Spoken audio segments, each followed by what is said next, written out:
Welcome to this week's episode of 60 Seconds with the Superintendent. Well, today we're at Strongsville Middle School to learn about a new class that we're offering this year called Literacy in the Community. Let's meet up with one of our 7th grade teachers, Miss Leach, and find out more about this new and exciting course. So they're the ones that can see the big picture. The Literacy in the Community course was developed as a semester elective for 7th grade students, focusing really on skills that we thought students need for a 21st century education and to be productive citizens. What it means to be a red leader. So the first quarter focuses mostly on teamwork, leadership, and communication skills.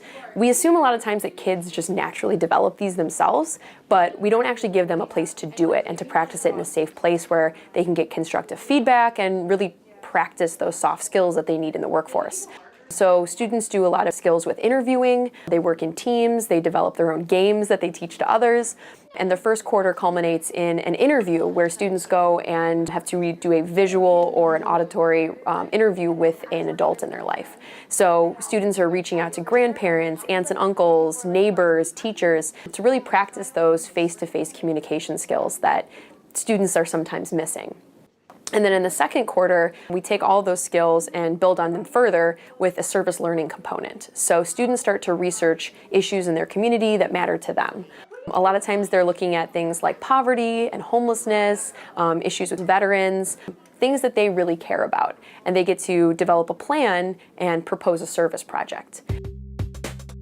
Because of their research, they were getting excited about doing projects based on helping literacy in Cleveland, and one of them was collecting new or gently used books. So we put the word out there, we announced it every day on morning announcements, so we started bringing in books, and it started out successfully from the start.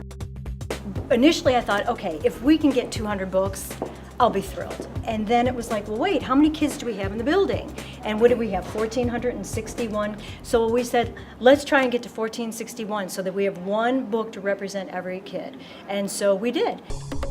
You know, when you help others, it helps you and it makes your life better. And so we were trying to get them to understand that, you know, there are other people besides you that, you know, really need a lot more help than you do. So I think that just making them aware that, you know, there is a big need out there. I think a lot of times students feel powerless. They see all kinds of things happening in the news or on social media, and because they're 12 and 13, they don't feel like they have an influence. We use literacy in the community to teach students that they do. So with literacy in the community, we wanted to combine those skills that really make students more well-rounded and also make them prepared to be productive citizens in our world. So not only is this a great example of how we're using our courses to bridge from school learning to real-world experience, but also instilling the importance of service in our students by giving back and sharing a love of literacy with those that may not be able to purchase books on their own. As always, thanks for watching, and go make it a great Mustang week.